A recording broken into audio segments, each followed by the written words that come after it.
ஸ்ரீ குருப்பியோ நமஹ. இப்பேற்பட்ட பகவத்கீதை யாரை உத்தேசித்து சொல்லப்பட்டதோ அந்த பார்த்தனான அர்ஜுனனை ஸ்மரிச்சுக்கலாம் இன்னைக்கு.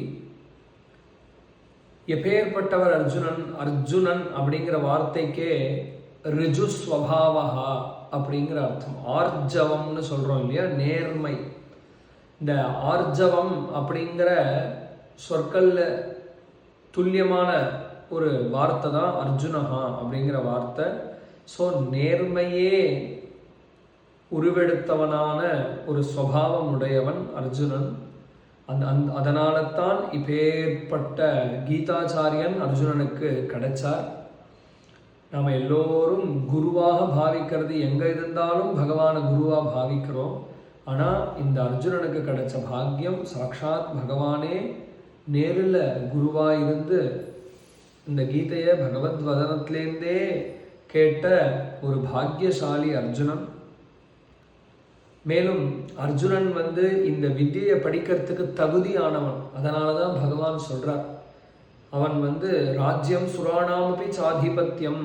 கிருஷ்ணா, எனக்கு ஞானத்தை உபதேசம் பண்ணு. எத் ஸ்ரேயஸ்யான் நிச்சிதம் புரூஹி தன்மே. எனக்கு எது நன்மையோ அதை உபதேசம் பண்ணுப்பா. நான் எப்படிப்பட்டவன்னு கேட்டா, நீ எனக்கு உன்னுடைய உபதேசம்தான் வேணும்.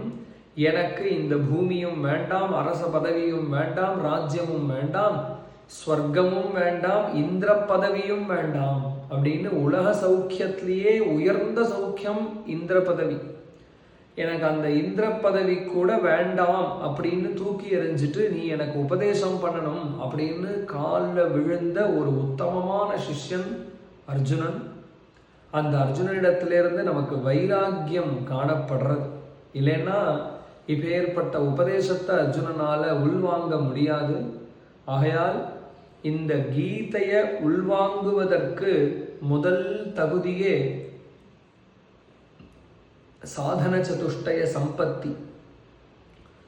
இதற்குன்னு சில தகுதிகள் இருக்கு. சமாதி ஷட்கங்கள் முதலிய தகுதிகள் இருக்கு. நான் அதை விஸ்தரிக்க வரலை இப்போ. ஆக மொத்தம் அர்ஜுனன் இதுக்கு தகுதியானவன், இப்பேற்பட்டவன்.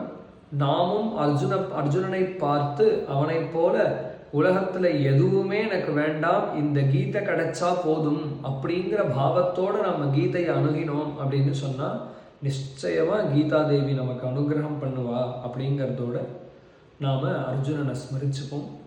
ஸ்ரீ குருப்பியோ நமஹ.